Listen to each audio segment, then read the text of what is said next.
नमस्कार मंडळी. ज्या दिवसाची मी मागे 6 महिन्यापासून वाट पाहत होतो, फायनली तो दिवस आला आणि मी निघालो छत्रपती शिवाजी महाराज एअरपोर्टला. फॅमिलीसोबत काढले थोडे फोटोज आणि सर्वांना बाय बोलून मी निघालो माझ्या प्रवासाला. एअरपोर्टमध्ये घुसताच फिलिंग वेगळी होती. बॅगामध्ये टाकून प्लेनमध्ये बसताच आवाज आला, "अपनी खुर्ची की पेटी बांध लीजिए." खुर्चीची पेटी बांधताच विमान 500च्या स्पीडने धावू लागले. विमान हवेत उडताच पायलटनी टायरमध्ये घेऊन जे पहिले दिसले ते western express highway, Santacruz railway station, Swami Vivekananda road आणि लिंक रोड.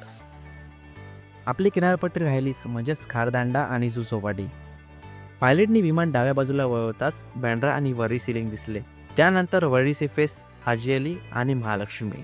मागे तुम्हाला मुंबई आणि नवी मुंबईला जोडणाराच अटल सेतूही दिसत असेल. आणि अखेरास बाप्पाला निरोप द्यायचं स्थान म्हणजेच गिरगाव चौपाटी. पहिली फ्लाईट होती मुंबई ते थेट सिंगापूर. 3,500 किलोमीटर आणि 5 तासाचा प्रवास. तसा मी पहिला गोव्याचा प्रवास केला होता, पण इंटरनॅशनल फ्लाईट असल्यामुळे थोडी मनात भीती होती. मनातली भीती घालवण्यासाठी बाहेर बघता जणू काय विमान ढगांवर तरंगत होते. सिंगापूरला पोहोचताच प्रचंड संख्येत जहाज दिसू लागले. त्यामागचं कारण म्हणजे इकडे जहाज बंकरिंगलाच आणि रिफ्युलिंगला थांबलेले असतं. म्हणजेच इंडियन ओशनचा प्रवास खूप मोठा असतो, त्यामुळे जहाज इकडे तेल भरण्यासाठी थांबलेले असतं.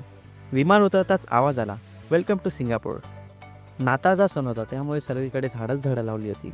जिथपर्यंत नजर जात होती तिथपर्यंत कार्पेट बसवलेला, त्यामुळे हा जगातला सर्वात सुंदर एअरपोर्ट मानला जातो. एअरपोर्ट फिरण्याची तर खूप इच्छा होती, पण दुसरी फ्लाईट पकडण्याच्या नादात एअरपोर्ट फिरायला मिळालेच नाही. दुसऱ्या टर्मिनलला जाण्यासाठी चक्क ह्याने ट्रेनच पाठवली. दुसरी फ्लाईट होती सिंगापूर ते थेट सॅन फ्रान्सिस्को. 14.5 तासाचा प्रवास, तेही विमानातून.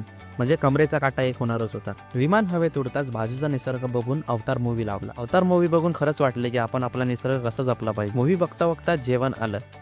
जेवणात गावरान चिकन, भात आणि पावासोबत मस्का आला. स्क्रीनवर जगाचा नक्षा उघडताच हे कळालं की हा प्रवास एका टोकापासून दुसऱ्या टोकापर्यंत आहे. विमान 900 स्पीडने धावून अर्धा प्रवास पूर्ण केला. तरीही अजून अर्धा प्रवास बाकी होता. त्यामुळे खिडकी उघडून बाहेर बघितल्यावर धक्का बसला. बघितलं तर काय, एका बाजूला रात्र आणि एका बाजूला सकाळ. हे दृश्य अस्मरणीय होतं. एका बाजूला सूर्य उगवत होता, तर एका बाजूला रात्र होत होती. 2 तासाचा अजून प्रवास करून सूर्य डोक्यावर आला. एकाच जागेवर एवढ्या वेळ बसून कमरेचा काटा एक झाला होता. खिडकीतून काहीच दिसत नव्हते. थोडं खाली येताच पहिल्यांदा अमेरिकेत आल्याचा आनंद होता. सिंगापूर एअरलाईन्सचं विमान खूप मस्त होतं. फायनली चाकं खाली घेऊन पायलटनी उतरण्याच्या प्रक्रियेची सुरुवात केली. तेवढ्यातच घोषणा झाली की वेलकम टू सॅन फ्रान्सिस्को. एअरपोर्टमध्ये आल्यास पहिलाच जी दिसली ती इंडियन कंपनीची पाईप. झुंबर खाली डिकेट बघून आठवण आली आपल्याला तिसरी फ्लाईट पकडायची. धावता धावताच नॉर्थ ईस्टने एक विमान उडालं आणि साऊथ वेस्टने एक विमान लँड झालं. यात्रिकांन कृपया ध्यान दीजिए. खुर्चीची पेटी बांधून ठेवा. भेटूया पुढच्या भागात.